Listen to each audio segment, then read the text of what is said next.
The Las Vegas Grand Prix could get chaotic. Here's why you'll want to be watching. Lights out for the Grand Prix is set for 10 PM on Saturday night, and its desert location coupled with a night start means that we're set for temperatures between 8 and 11 degrees Celsius. According to reports this week, Ross Brawn, F1's managing director, said that the temperature wasn't something F1 considered when planning when to hold the race. Luckily, temperatures aren't looking like they'll be as low as we were initially expecting, but Pirelli and their tyre offerings will still be front and centre across the weekend. Pirelli have chosen to bring their softest tyre range to Vegas, which will be important not just because of the temperatures, but also because of the track's surface. As it's a street track, part of the preparation has been to resurface the entirety of the circuit.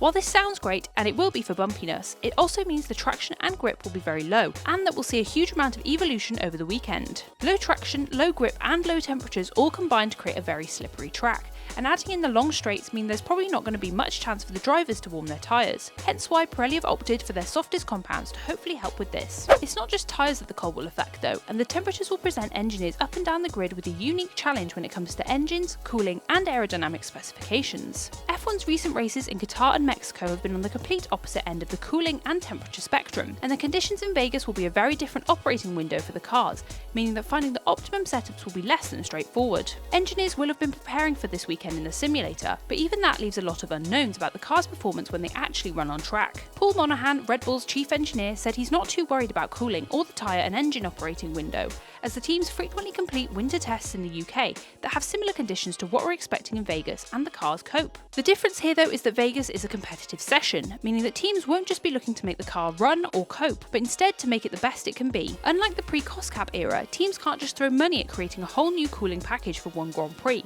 and this is something Paul Monahan has spoken about, saying they'll be looking to create optimal cooling and downforce from their existing options, and this will likely be the case for many teams, especially as the race is at the end of the season. There's a lot of unknowns for the teams, drivers and fans heading into the Las Vegas Grand Prix, but will you be watching to see whether it lives up to the hype? Let us know in the comments, like this video if you enjoyed it, and subscribe to Apex for more of the latest in the F1 world.